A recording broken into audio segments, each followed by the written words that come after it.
Okay, folks, welcome back. This is lesson 2.3 of the January 2017 ICT Mentorship. We're looking at interest rate differentials.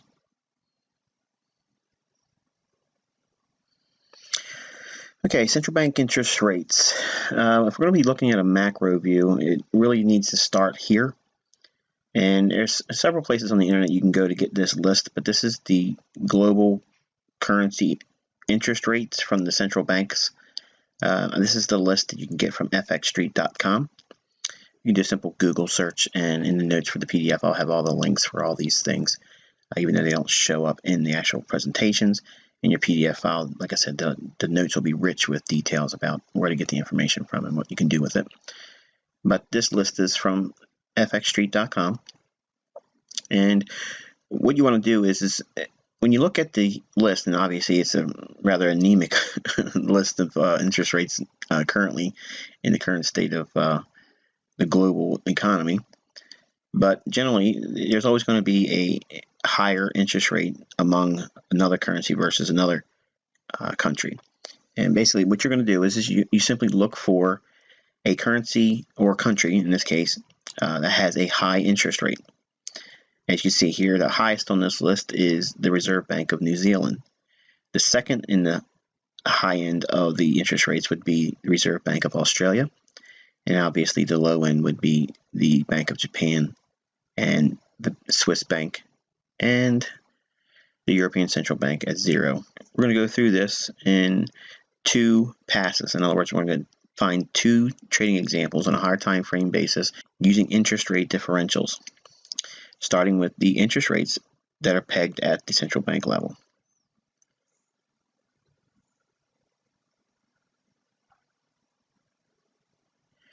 Now again, if we're looking at this is going to cut to what fundamental basis there is to buy or sell a particular currency. You can't get any more fundamental than interest rates. So if we're going to look at these countries, if we pick, for instance, a currency that we want to be a buyer of, obviously money seeks yield, so it makes perfect sense to be a buyer of Australian or New Zealand currency. If you're expecting weakness in a particular country or in a country's economy, you can see that in the form of a weak interest rate for that particular currency or that country. Swiss National Bank, Bank of Japan, European Central Bank, Bank of Canada, Bank of England, even Federal Reserve, really.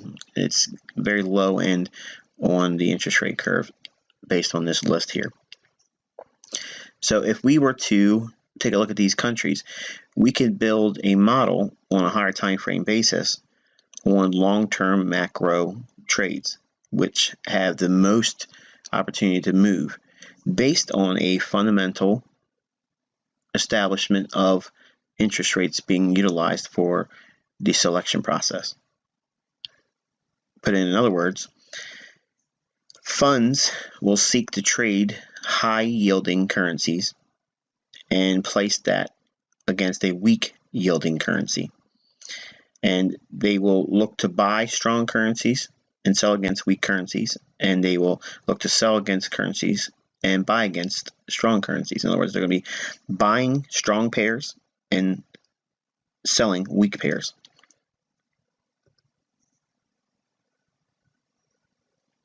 All right, so let's take a look at selecting a pair for trading.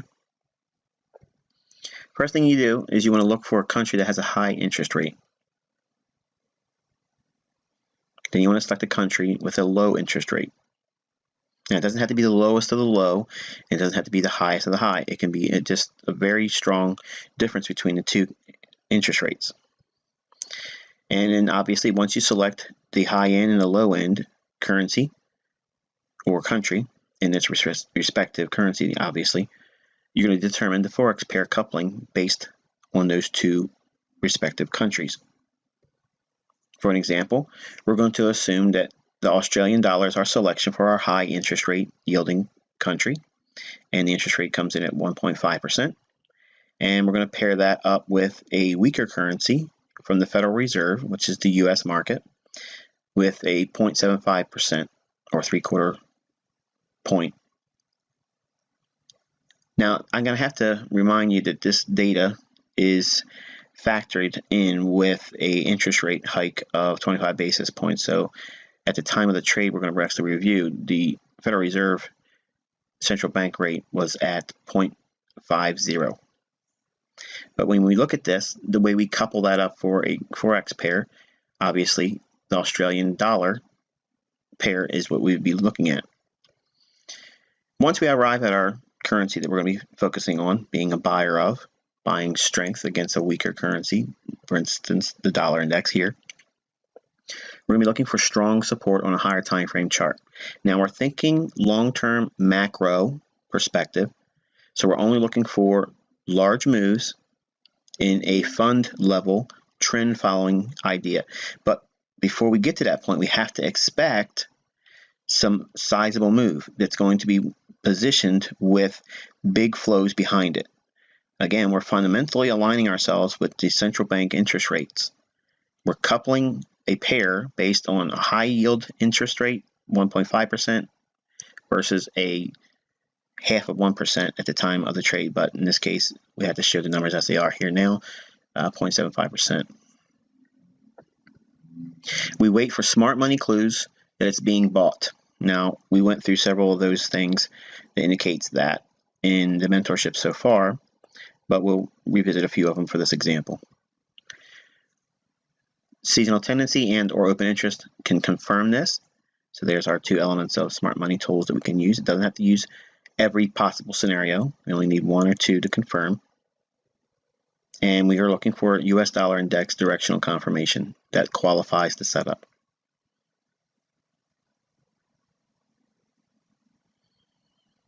Okay, we're going to look at the Australian dollar. This is the cash price for Australian dollar. And we identified a long-term support level, old low in the form of 71.50. And we move over to our March contract 2017 of Australian dollar, which would be the active contract that you would be trading at the end of December 2016. We're going to add that 71.50 level on our chart. You can see price has traded into that as support. Now I want you to take a closer look at what's going on with open interest. As you see, open interest has been declining. And notice this big reduction here. That purple line dropping like that, that's a massive reduction in open interest. Open interest is going to be a indication that there's short covering by way of the smart money or large commercial traders. If there's short covering, that means that they're not trying to assume the other side of the trade for buyers. They want to reset themselves because they anticipate what? If they don't want to be short, they're anticipating sharply higher prices. And that's what you get here off that 71.50. Now look at the magnitude of the move seen with the Australian dollar here. Remember, the pair that we're trading in the Forex market is Aussie dollar. Aussie has that higher 1.5% interest rate. The Federal Reserve was offering 0.50 to the latter part of December, where it was adjusted for another 25 basis point hike. So now it's at 0.75% for the Federal Reserve rate. It's still half of the interest rate that's yielding on the Australian Central Bank. Consider how much this pair has moved from the 71.50 level. 400 plus pips have been seen from this rally off of a higher time frame support level, 71.50. Now, just because it trades at a higher time frame support level doesn't mean that it's going to trade higher. But when you couple that 71.50 level, which is a higher time support level or an old low, and you also notice that the market has seen a sudden reduction in open interest, which is short covering on the part of smart money, and you couple the idea fundamentally that the higher yielding interest rate of 1.5% from the Australian Central Bank coupled against the weaker 0.75%, or if you want to go back and use the half of 1% rate, either way, you're getting a higher yield off of the Australian currency versus the dollar. And that's why we've seen such a sharp rally, and why I have been talking about the Australian dollar going higher as a basis of our teaching. Throughout this mentorship, we've been talking about the Australian dollar going higher with respective levels that have just recently been hit, with 75.80 as that level that we just mentioned from last week. The fundamentals, if you will, okay, were aligned with the central bank interest rate of 1.5%, coupled against a weaker Federal Reserve 0.75% interest rate for the dollar. When you have that basis and you have technicals to support it, and you're looking at a higher time frame chart like this, it lines your pockets with wonderful opportunities to continuously take large moves out of the marketplace, and you don't need to be trading a lot. By looking at these higher time frame interest rate yield scenarios, coupling it with high odds probability technicals, you get yourself in sync with the most significant price moves that are going to most likely surprise many of the neophyte traders.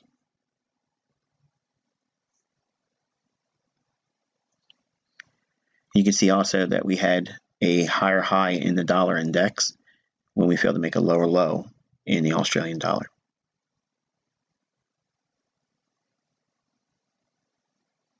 Okay, we're going to do another example. We're going to select a pair with a low interest rate this time. And we're going to select a country with a high interest rate. And we're going to determine the Forex pair that couples for that trade. In this example, we're going to use a higher yielding currency, 0.75%, which again, that was actually half of 1% at the time when this trade is being shown. So I had to adjust it and show you for your notes. Versus Japanese economy, and their central bank rate was negative. And the two respective countries and their currencies would be paired up in the form of dollar yen. We're going to look for strong resistance on higher time frame charts. We're going to wait for smart money clues that it's being sold. In other words, we want to see Japanese yen hit resistance levels and show indications that it wants to sell off. And we're looking for seasonal tendencies and or open interest to confirm the trade. And looking for dollar index directional confirmation to qualify the setup. So if we have the expectation that the weaker currency is the Japanese yen, interest rate basis, against the stronger of the two, the dollar, which has the higher yielding central bank rate, we're going to see that US dollar versus Japanese yen pair actually go higher because you're buying dollar and selling yen. So if we're expecting weaker Japanese yen because of the weaker lower interest rate, that means that the pair we've coupled for foreign exchange trading, the dollar yen is the pair we'll be trading. So even though we're looking for weakness in yen, we're looking for the opposite of that for the pair, the way it's formed. So the dollar yen pair is actually going to strengthen or go up in our charts.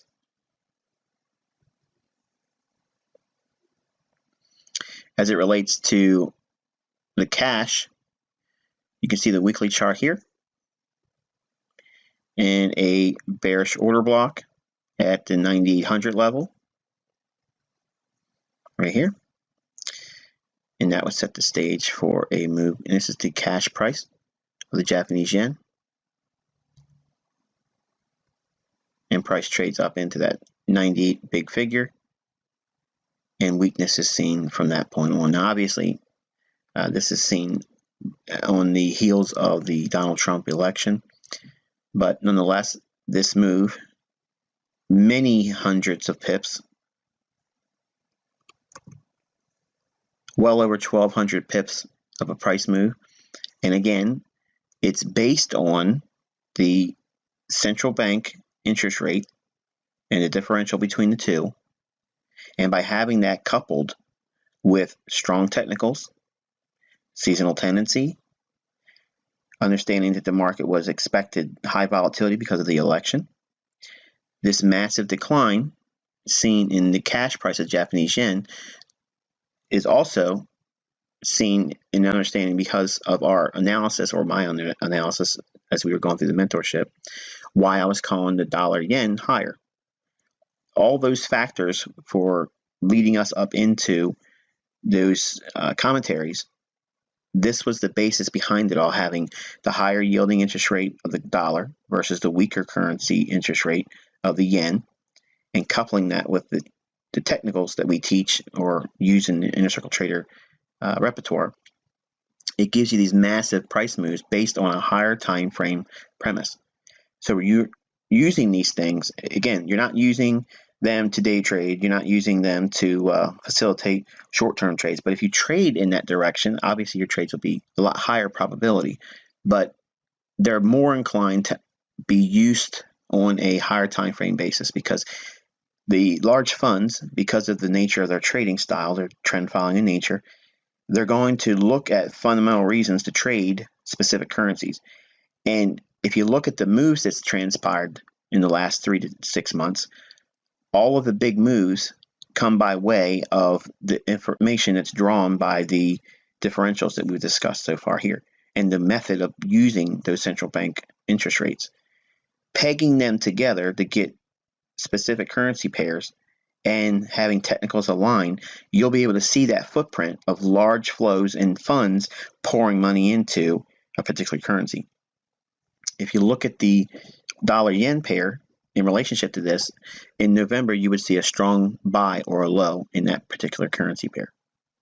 So we're going to talk more about differentials, and we're actually going to start talking about yield spreads also when we get into swing trading. So there's other information we're going to talk about with interest rate differentials and yield spreads. But for now, go through your charts and look at the interest rate differentials between all the weaker and higher yielding currencies on the central bank level, and look back over the last 6 months and see what pairs you see, and find through as a homework assignment, look for setups that took place, higher time frame support and resistance levels, institutional order flow ideas, open interest, try to incorporate that as well on support levels, and then justify why, in hindsight now, this is a good exercise, go back in hindsight and justify why the fundamentals were in alignment with those significant price moves. And again, you're looking back 3 to 6 months for currency pair moves to take place. Now, I don't tell people or even advise people to trade exotic pairs. Now, exotic pairs would be like Euro Swissy, okay, or something like that. But look at some of those currency pairs that have a higher yielding interest rate versus a lower interest rate, okay, and how you would pair them up in a Forex pair, and look at the respective price action in the last 3 to 6 months on those pairs, viewing the information that we're using from the central bank level at the interest rate. Again, this is a really simplistic approach to trading long term, and it's coupled with, dare I say it again, a fundamental application of how the funds would go in and move large scale into a particular currency or out of a currency based on the interest rate information that we've covered here today. Until next time, I wish you good luck and good trading.